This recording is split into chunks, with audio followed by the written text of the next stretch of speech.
Happy Monday, everybody. Thank you so much for downloading or streaming the Be Our Guest podcast. So glad you're here for some more listener questions. That's right. Bonus listener questions here on a Monday as Pam Forrester from the Magic for Less joins me.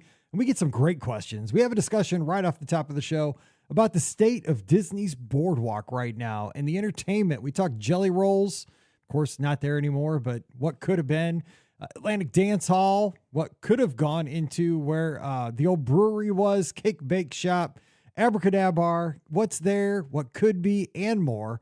We also talk about best signs we've ever seen during the Run Disney races, also some logistics of cheering for Run Disney races coming up with Marathon Weekend staring us in the face here in about 10 weeks. 4th of July trip for families staying at Yacht Club. We got some advice there and much more coming your way on today's show.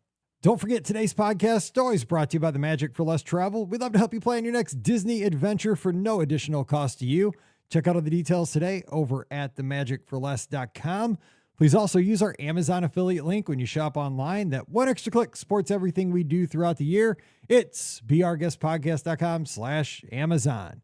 And thank you so very much to our Patreon supporters. You're the all-stars that keep us on the air, so a huge thank you to each and every one of you. You can support us as well, just $5 a month. And for that support, you get a bonus show called Mike in the Midwest. Come over this week. We sure love to have you at patreon.com/beourguestpodcast. Ready to take a trip to the world? You found the Be Our Guest Walt Disney World Trip Planning Podcast. This is where your memories come front and center on our podcast stage.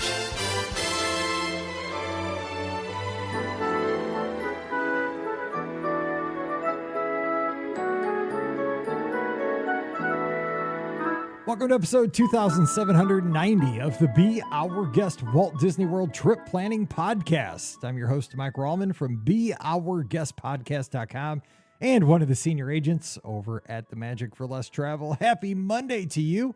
Hope you had a great weekend. I had a relaxing one because Mizzou was on another bye week. Thank goodness. Couldn't take it after the last weekend, so I was glad that we got to take the weekend off. Didn't have to lose another 7 years off my life, so things are good. Got to hand out candy Friday night because our football team played on Thursday night. How? So it all works out. Not bad. So we're going to have a good time today. And guess what? Not a trip report today because we're mixing things up because of that Halloween special we had on Friday. We're going to answer more listener questions. And my buddy Pam Forrester, co-owner of the Magic for Less Travel, is here to kick off another week. Pam, how does it feel to be on the show on a Monday? How is it? It feels great. I know, isn't it? It's awesome. I mean, it kind of feels just like it does on a Wednesday or a Friday too. It sort of does, but you know what? It's another question show, and I do like our question shows because they help sort of keep us on our toes, right? I mean, in terms of professional knowledge, we could treat it. I wonder if we could get continuing education credits for this. Well, it kind of reminds me of being a sixth grade teacher, and I'll tell you why. I should not say, again, this is another one of those things where Pam, my wife, would come busting through the door like the Kool-Aid man at this point and say, just don't say it out loud, Mike, and especially don't say it with a microphone in front of your face where thousands and thousands of people are going to hear you say this. But it does remind me of being a sixth grade teacher where you get these questions and, 95% of the time we get it right. The other 5% of the time we just make it up. I mean, it's like, how do we help surprise the 15 and the 12-year-old to go to Walt Disney World? I don't know. Put something on social media. Who knows? Could it go wrong? Probably. Maybe. But it could be really awesome, too. Who knows? Right. Let's see how it goes. It's not my kid. No, I think it'll be awesome. I'm still thinking about that. Like, I'm not super. That's my. You got to know your strengths and your weaknesses, right, in life. And like when I got that question, I was like, oh, I'm not creative. Because some people are so. And that's the thing about social media. You see all these people always posting, TikToks and reels and stuff. And like, yeah, God, you full time? Are you creative full time or what? Right. Because like, I can't even hardly just write down like, buy a card from Hallmark and say, guess what? You're going to Walt Disney World. Like that's creative for me. Like some of these people, like they'll drive around their whole state with clues. I mean, like, dude, what are you doing? Because you're super creative though. Well, sometimes. I mean, I have strengths in some areas, but not always. I'm not like sometimes I see some of the things like that moms are doing like for their kids. Like, first of all, the lunches, the level of creativity. I'm like, oh my goodness. Like, I can't believe people are doing this. But then also the things that people do for like holidays and stuff like that, this whole creative thing. I'm like, wow. So some people are awesomely creative. See, my mom made me into who I am today because I still have the exact same lunch every day at the exact same time. I have my grilled turkey and cheese that I flip over on the stove with my baked sour cream and cheddar Lays and a couple of pickles out of the jar, a couple of no sugar added gherkins. So good. While I watch on my iPad, I watch Buzzer, which is usually like Press Your Luck or Whammy or something, The Price is Right or something, which I mean, I am stuck in my ways because like that's what I watched when I was a kid. So I'm still there. But my mom, we always had the same, like I have my same, you got one lunchbox a year. That was a big deal. Like right back to school, like you pick out like, is it going to be Dukes of Hazzard or ET or whatever the show was that year, did like an NFL team or something. You have your like little metal lunchbox because we were back in the day. We had metal lunchboxes with the thermos that matched. Oh yeah. And she'd give you like, just the sandwich cut diagonally, usually the same thing every day.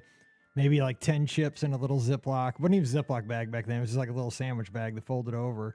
But then every day she did give us those little Debbie, like snack cakes. They were like the rolls, the logs kind of. But I still love those to this day because that was like the treat. And every day, I mean, I don't know, like growing up as a kid, you always had to have, I don't know, you might not have, but my mom always, and my grandma too, like you always had to have dessert with your lunch. Like there was always like a sandwich, a chip, and a dessert, the three things every day. And then you're drinking your thermos. Loved it.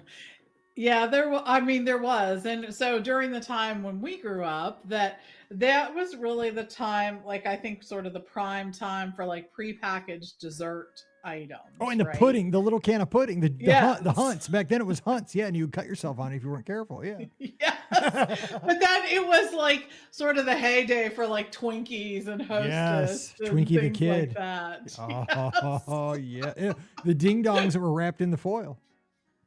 Oh wow! 100%. Yeah, I'm old, dude. I remember. God, those are the days. I'm telling you, this is what Mike in the Midwest is all about. But let's tackle some questions. We're right here. It's November. Well, for you, I mean, it's full blown Christmas season at this point. Yes, it is. I should have started the show Merry Christmas and had on a beard and a red hat and ho ho ho. Right. I know. Yeah. And there's a lot of parallels between Disney fans and Christmas fans. I know that, 72% of our audience is listening to Burl Lives today. Yes.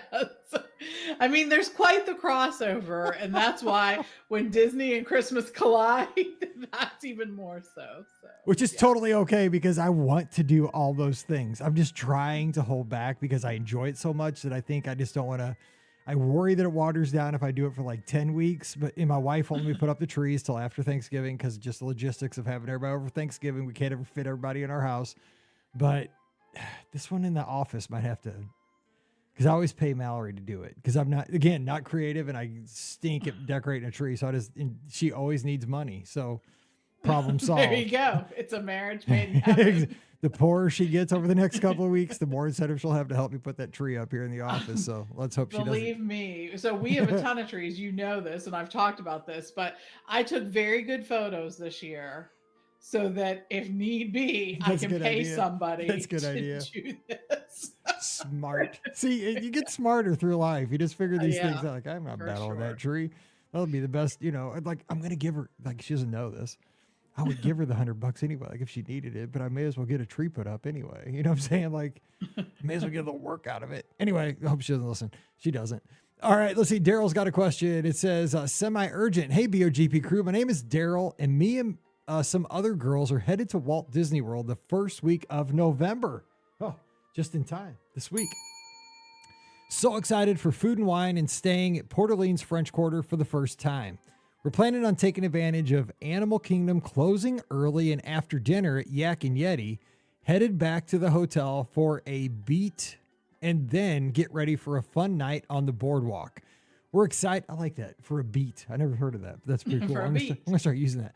We're excited to end the night at Atlantic Dance Hall. Underrated experience, in my opinion.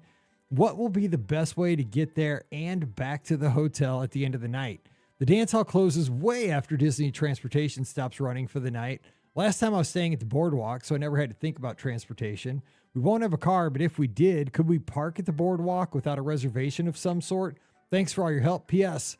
Want to get more foot traffic at the dance hall? It's a great time And the cast members work hard, no cover charge, amazing DJs, great drinks.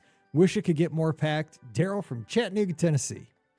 And you know what? The Boardwalk could be so much more. Like, it truly could. Like, they just took out jelly rolls. Like, I just feel like it needs like an ESPN sports bar. Like the jelly rolls thing, I think I don't know why it's gone. Like in the Atlantic Dance Hall, it is underutilized. It's just I feel like the Boardwalk could be like a lighter version of what Pleasure Island was. I see that. I think like because there aren't a lot of lounges that are easy to get into there at the Boardwalk. Like you have the Bellevue Lounge, it's not very big. You have the lounge Abracadabra, again, not very big. You have the Cake Bake Shop has a bar. Big River's gone. Yeah. In Big River, like it was just, it suited its niche, right? It was just like someplace you could walk up to without a reservation and get in and have like just food people were comfortable with, you know, like people that were used to going to Applebee's back home or B-Dubs or whatever. You grab that kind of food there, which wasn't ever going to be spectacular. But that spot, man, I think you turn that into like model it after like 687 on the Disney Dream or something. It doesn't have to be like IP driven, but just a comfortable spot with lots of TV, almost like a City Works kind of experience right there. Because the thing is, it's so accessible because of the Skyliner and because of Epcot and the studios. I mean, 50% of the resorts can get there by Disney transportation alone. Yeah, I know. And that's sort of the issue. And I think I don't know, I've heard this and who knows, it's a rumor. So who knows how much of it is true, but jelly rolls, I heard that part of the closure was because of the lack of parking that is just available at the Boardwalk, because it used to be that you could park at the Boardwalk lot, even if it was the one across the street, right? As long as you were going to dine at the Boardwalk. But I think what happened is that ended up getting sort of abused in terms of people going there and parking and whatnot. And I have heard of people absolutely being turned away, even though they were like, I'm going to the Boardwalk. Like you have to have a reservation at one of the resorts to be able to do not just the resorts, the dining locations. And if you're going to like Abracadabra or one of the other lounges, then that's not something that's a possibility. So I do not know the official on whether you can park at the Boardwalk lot if you're going to Atlantic Dance Hall. I always heard of it being like, yes, you could, but I have absolutely heard of people being turned away recently because of that. So I would say probably your best bet for getting there to and from there is Uber or Lyft. And it is not that expensive. I mean, I take Uber everywhere around Walt Disney World for like $15 a shot, you know, and it's so quick. I mean, because you don't have to schedule it. You can do it on the fly. You're just like, oh, I'm walking out of my room. I'm going to schedule an Uber. And by the time you get there, boom, the Uber's there. You hop in, you're wherever you're going across property in 10 minutes and you're just done with it. You know, it's like the best $15 you can spend. And you know, you're safe. You can drink and nobody's worried about anything. Agreed. I think so too. We've had really good experiences as well. So I wouldn't hesitate to go ahead and use that.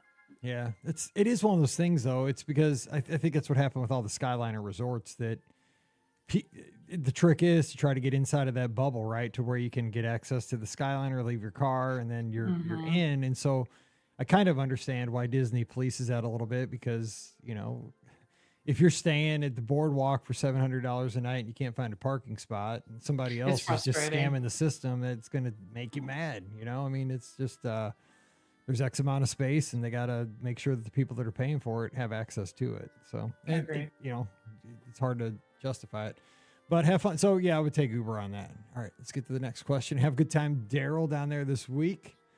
Let's see here. This one says, maybe urgent, maybe not, open to find out. Oh, we like that. That works.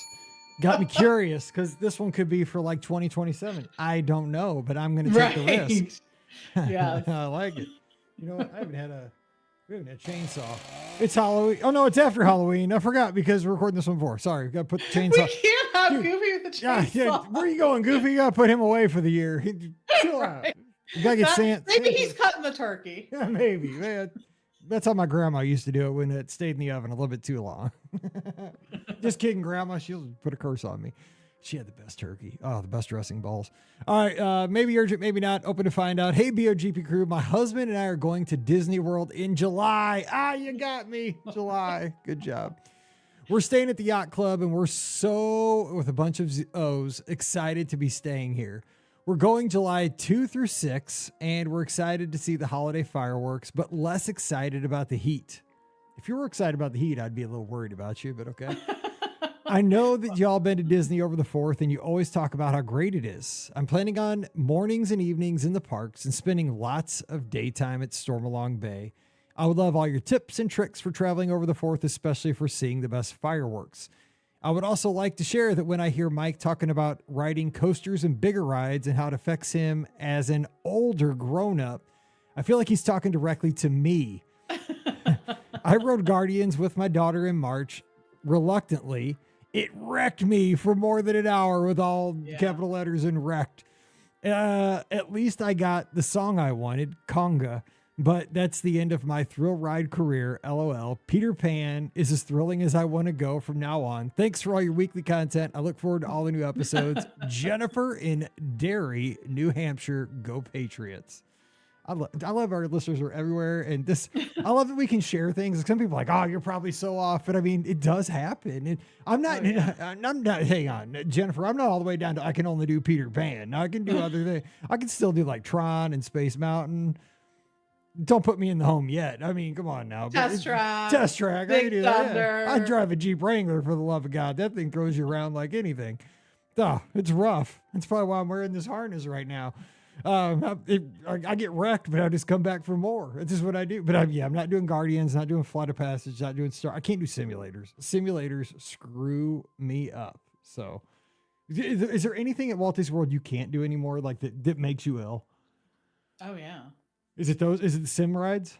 Yeah, Guardians it's not even in my realm of possibility. And not only that, it's just not worth it at this point. You know what I mean? It's such a fantastic bit of technology. I love that so many people like it.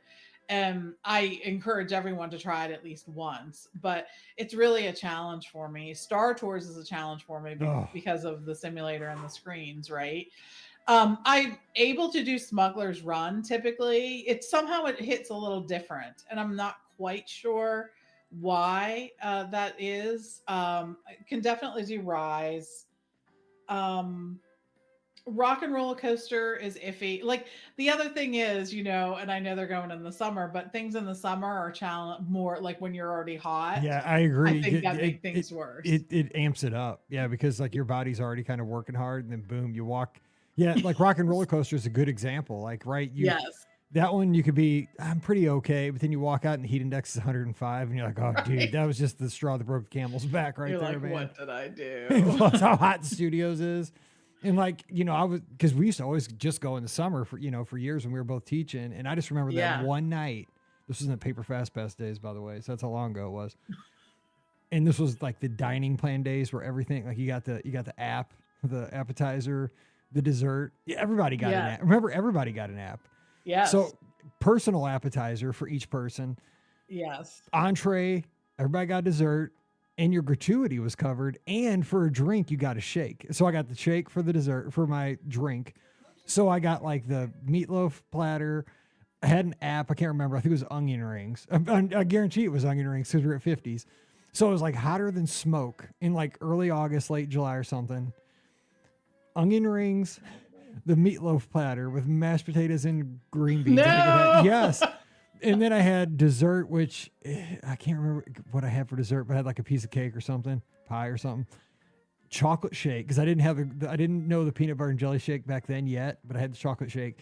And then immediately it was our time for the Tower of Terror Fast Passes. Oh my gosh. Dude, that's when you're just like an idiot. Like, what was I? And I mean, it was 100 degrees, and you know how that humid, you say it's close. We still use that term around here. We never heard it until you said that. Like how you say when it's humid, it's close. Like, yes. You're first person ever to tell us that. It was so humid that night. Like you could just swim through the air down Sunset Boulevard to get to the Tower of Terror. It was so bad. But like, I don't know what it is. Like you like lose your good sense. Like I had a cramp by the time I passed, like when I turned right on Hollywood Boulevard, when I passed like Hollywood and Vine, like I was already getting a cramp, like from too much food. And what am I doing? I'm walking towards Tower of Terror in the summer with like 105 heat index with all that food. What am I doing? But like his Disney fans were like, gotta ride Tower, man. Worst decision ever. So that's a piece of advice I give you. Like if you're like overheating, like check your thermometer there. Yes. Like you don't have to do that one extra ride. Don't do it. Don't do it. And just enjoy the. Don't eat heavy either. Don't eat park. heavy. Yeah, don't eat heavy. Yes. But I mean, she has the best plan though, especially like, oh my gosh, Stormalong Bay, use it over the 4th of July. Also with access to the fireworks, you just walk right out, boom, you're home, you're there. It's the best. That's why you stay there over the 4th. We rope drop Stormalong Bay, so you got to watch that because especially over that weekend, Stormalong Bay will get boom, even at rope drop full if you want a chair and stuff like that. Right. Agreed. That's the one thing I will say I do like about Stormalong Bay. There are so many chairs there.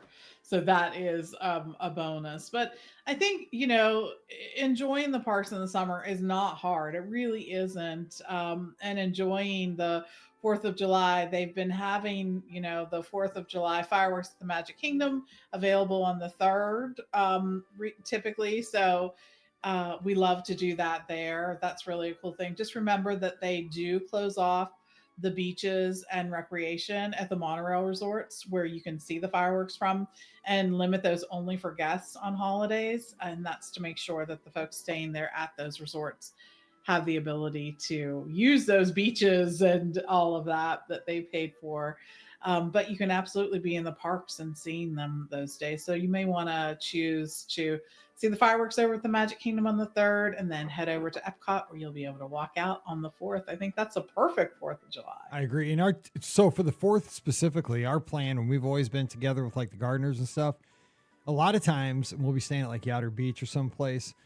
We will rope drop on the 4th, Stormalong Bay, and kind of chill out for the beginning of the day on the 4th. And then we'll make sure we have an ADR for like dinner somewhere in World Showcase.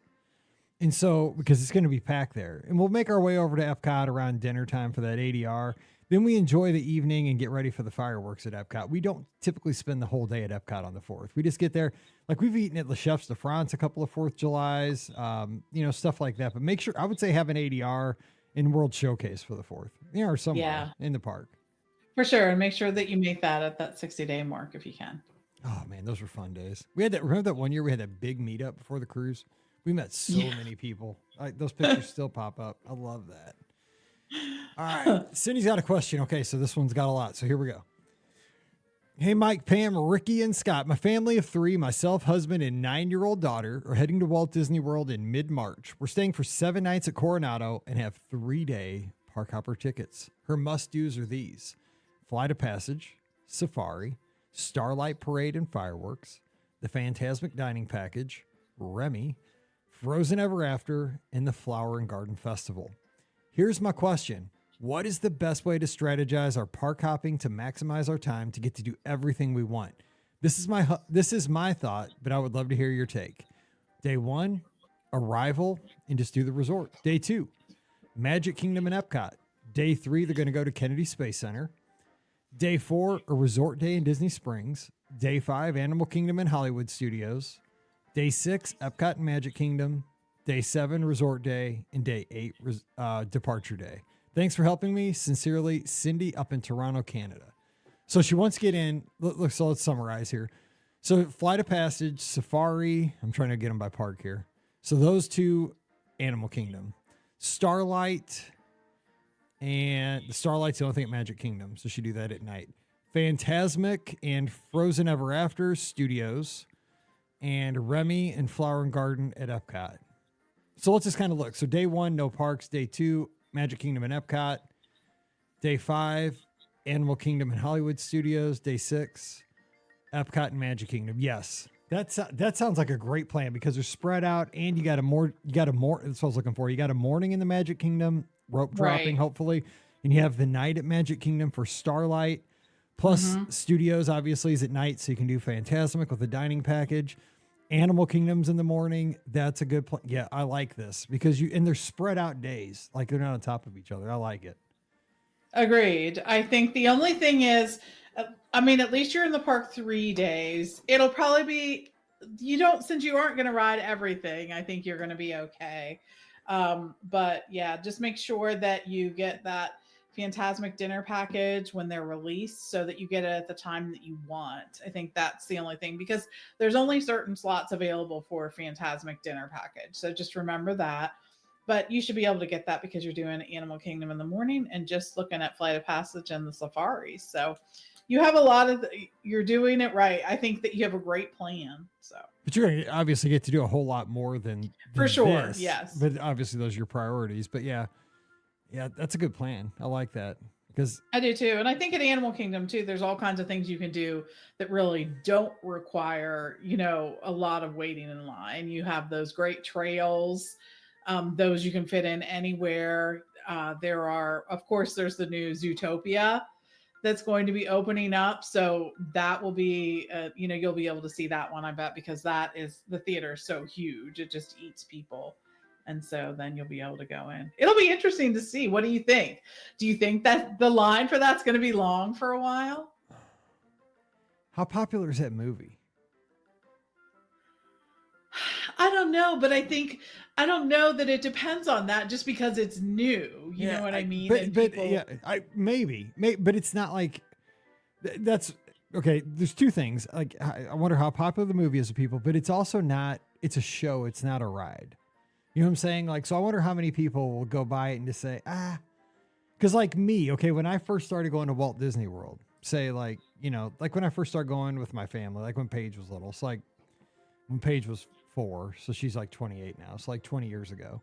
Yeah, I probably would have skipped it because I'm like, I got to do rides. Like I was in that mindset of I got to do rides. Got to go to Everest. I got to go to the safari. I got to be active. I got to be actively. And I would have skipped like Festival of the Lion King, which is a bummer because it's the best show ever. Like you don't get those things initially. I think you hit those things on like trip 3, 4, 5, and then you're like, oh God, I was missing some of the best stuff. I don't know though. I mean, because is there enough of us that it's going to jam the place down? I think it'll be a lot of influencers and stuff at first. What do you think? I don't know. I don't know. I'm torn on it. I don't know. I'm looking forward to seeing it. I like the movie. I think it's a cute movie. I don't know. I think it's really hard to predict. I'm not great at predicting what's going to be popular and what's going to be not popular, I will say.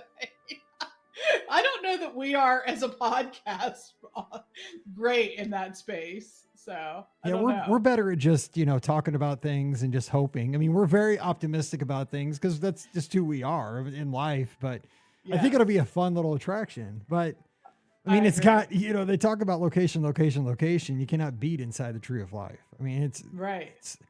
I hope they keep that because God, man, the old show was just so good. The bug show was just Bug's Life. Was it even called that? What? No, it's called Tough to be a Bug. You already forgot. All right, I'm so bad.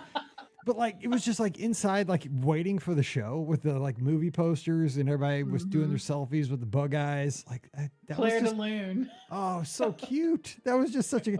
I hope it's just at that level, and I think it will be. Yes. I hope so.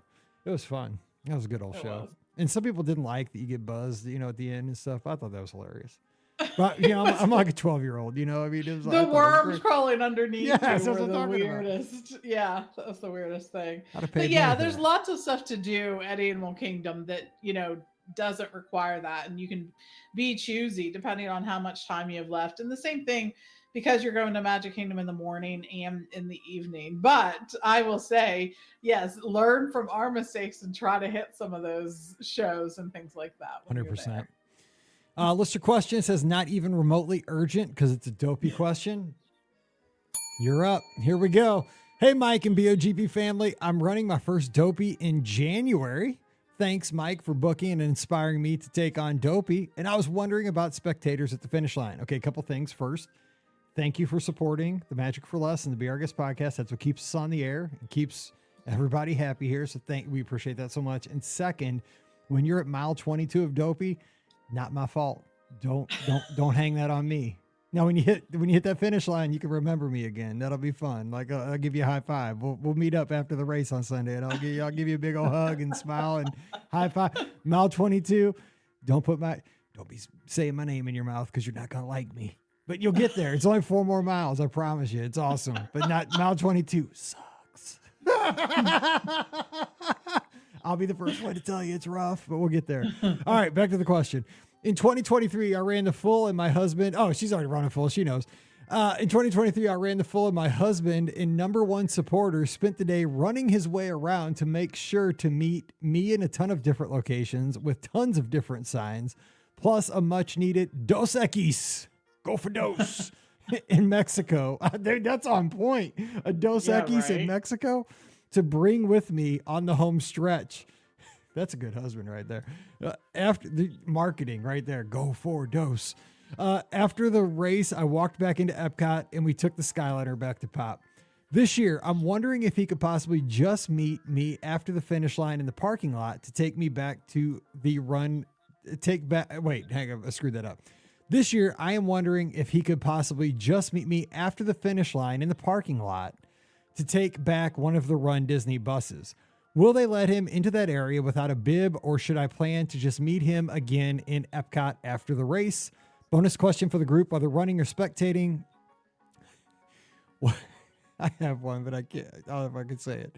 What is the best sign you've seen while on the course? During Prince. That's why I'm laughing. During Princess, I saw, at least you don't have to run through the Blizzard Beach parking lot. That's a good one. Because everybody hates the Blizzard Beach parking lot, like with a passion. Right. Thank you for everything you do in helping these training run miles go by so quickly. Lindsay's in Cape May, New Jersey. Oh my God, I might say it, but I might not. Let me think on that one for a second. So, the spectators can take the Run Disney buses, yes, because they are accessible. There's like a line, there's like a no man's land line that the runners cross after you get like your nutrition box, your banana, you get your medals, you get your box, you get your water, your Powerade and all that, and then you walk through. It's at the bag claim. Once you pass that, you're no longer in the runner area, and the buses are beyond that. So everybody can take those buses back. So you can meet right there at the bag claim, like they're big box trucks. That's where I would suggest meeting, and then you can ride the bus back together. That's what I would do. It'll stink. I mean, he knows though. You're a runner. I mean, you don't notice it if you're a runner as much, but dude, I've always thought that. I see grandma's getting on that bus. I'm like, for the love of God, this bus has to smell so bad. Like, if you're not a runner, I can't imagine being on this bus. Like, it's got to be just gross. Because I mean, you got 90 people that just run 26 miles, just dripping sweat, and somebody's just got out of the shower sitting on this bus. Like, oh my God, what do you do? I know you love your runner, but man, that's going above and beyond. Like, that's too much. Like, get off the bus. It stinks. So. Actually, Pam, you guys had, one of the classic signs at one of my marathons. You guys cheered over at the Beach Club. You had the worst parade ever sign. Yes, worst parade I ever. love those every time I see them. That's my favorite. It's one of my favorite signs. But I mean, have you seen any creative ones like when you've been out there? Oh man, I have fun stuff like hurry up because I need to get to my lightning lane and stuff like that, I think are always hysterical. There are good ones. All right. So is there a clean way you can share yours? It's one that says, don't trust something after mile 5. I'll just say that, and runners know. But I'm going to move on past that because people may be eating breakfast and runners know the one I'm talking about. But remember the year, this was probably about, God, it might be 10 years ago now. Time flies. That Steve Harvey guy, I think he told somebody they were Miss America, but then they really weren't. Like, they screwed up. Gosh. You remember that? I think he told some lady that she was Miss America, but then I think he announced the wrong one. Right. And he was like, wait, but you're not, right? Or something like that. Well, I think it was a bunch of the Plan Disney moms or the Run Disney moms that Run Disney, the moms panelists, at the time. Yeah. It was 10 years ago. It was a group of them. There was 6 or 7 of them that went around the course, 3 or 4 different places, 4 or 5 different places during the marathon. And they had pictures of him with just the funniest quotes. Like I remember it like Animal Kingdom parking lot, which was on that course, that was brutal too. Cause that was like that big old parking lot and it was like at mile 13 or something. It was like halfway and it had a picture of his big head smiling, Steve Harvey. And it says something like, you're 2 miles from the finish line, you know, and the one sign, like the one person held up and then the other like mom would, the other lady would pop out next to him. Oh wait, and it had Steve Harvey's head. Nope, it's not. You know, you got 12 more miles. But I mean, they did this with all these things like 4 or 5 times. So it just killed me. It cracked me up. Like, I like people that like embrace like the current events of the time and like put a twist on them. Those are always I think that's funny. I like ones too where they're like, I trained for months to like hold this sign. Yeah, you know? I know. Like, oh, I just want to punch you in the nose. Not so really. I think like that's fun. There are some good ones though, for sure. And I think too, like you're right, the ones that really embrace like what's happening out there in the social worlds they're always funnier too. Oh my gosh. All right. Let's get to, I think we have time for about 1 or 2. Let's see. Brad's got a question. Hey, BOGP crew. We're looking to go to the world August 14th to the 20th of 2026.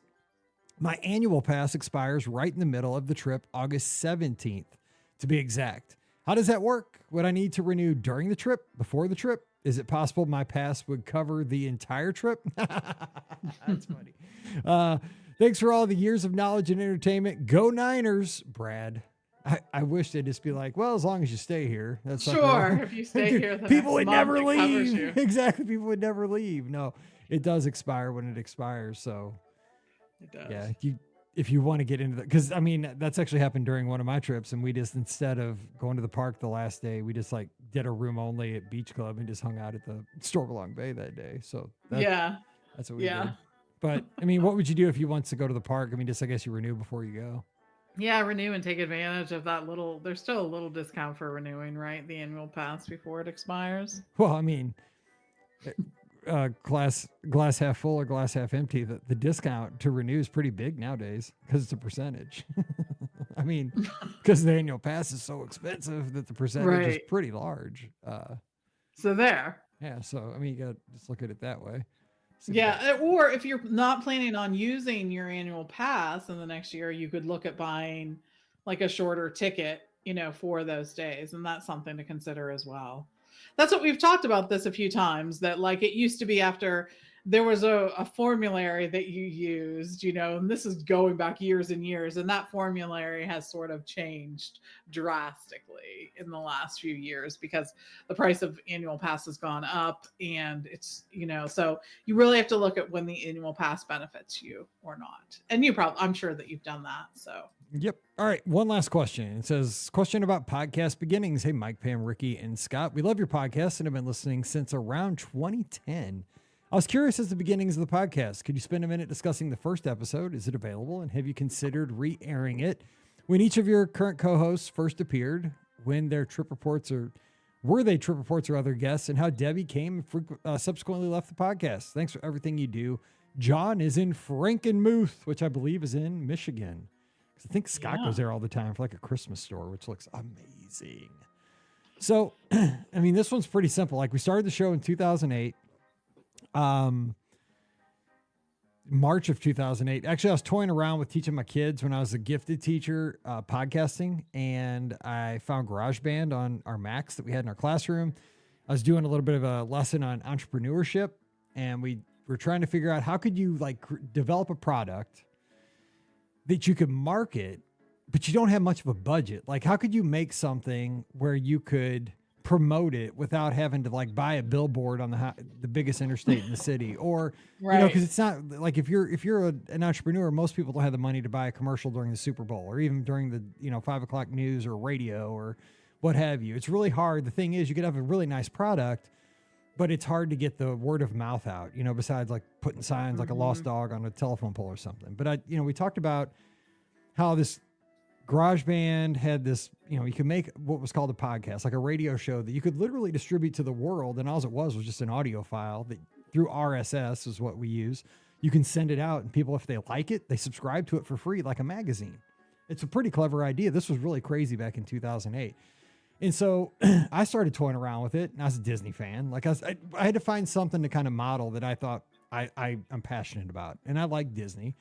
So I just kind of came up with this around spring break that year. And I talked to Ricky. Pam and I had gotten married, and Ricky's parents were our photographers for our wedding. And I got talking to her parents. Ricky's a big Disney fan. I'm like, oh, well, it's cool. She's in my town. We could talk Disney together. So Ricky's on. She got her to come on. And Debbie, I met her through a trip report over on a big message board, and we added her. And then Pam, your story was kind of interesting because we had a guest do a trip report, and it was Chuck, I think, right? Wasn't it Chuck? Mm-hmm. Yeah. And he's still out there just killing it on Facebook. I see him all the They time. travel all the time now. Living his best life. I love Chuck.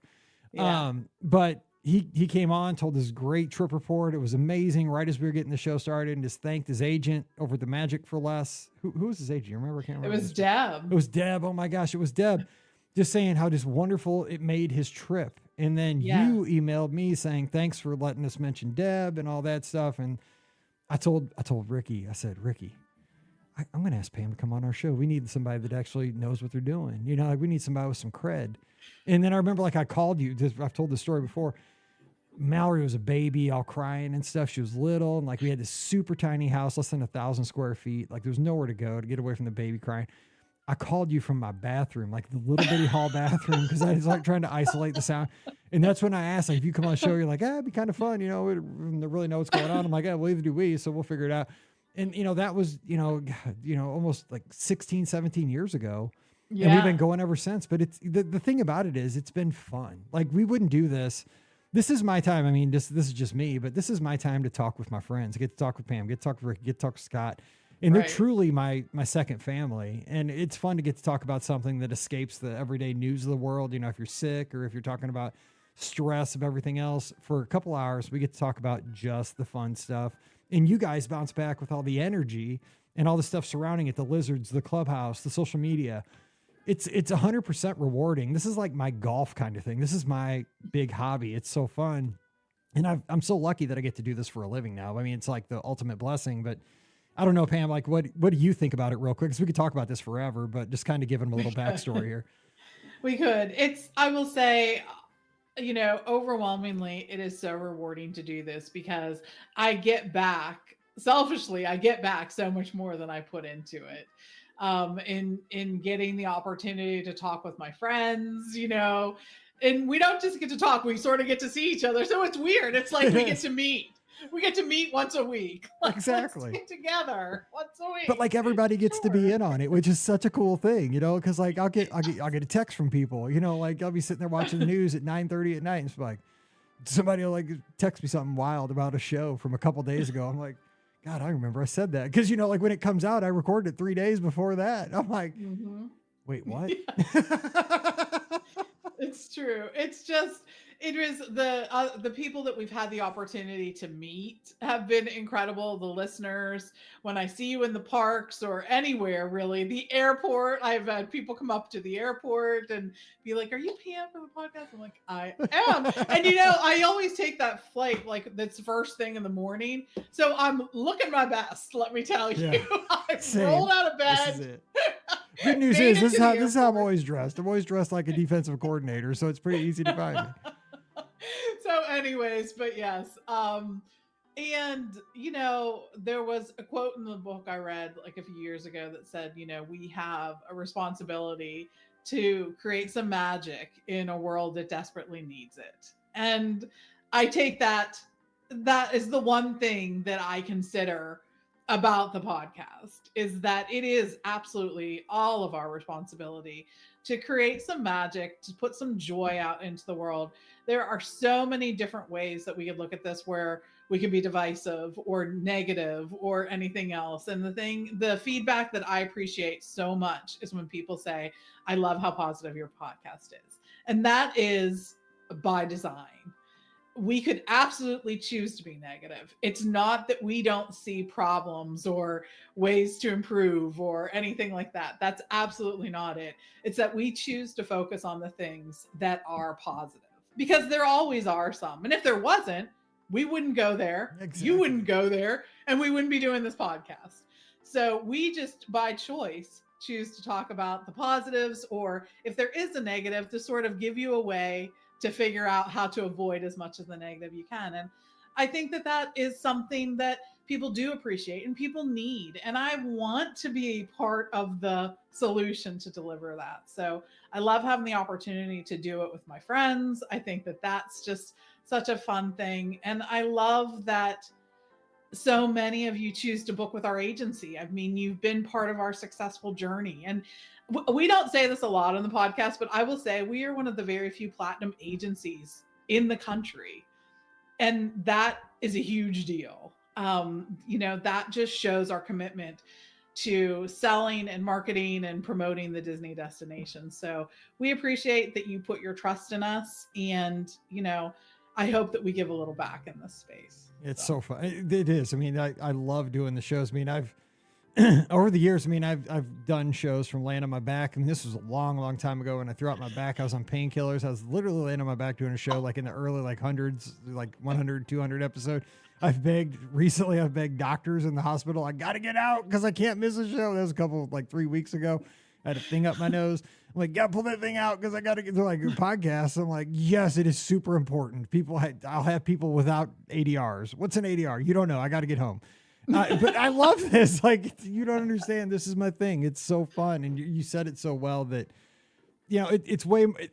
life's better when you're laughing. You know what I'm saying? Life's better when you're smiling. Life's better when you're joyful, because there are going to be sad times, but we don't need to bring that up.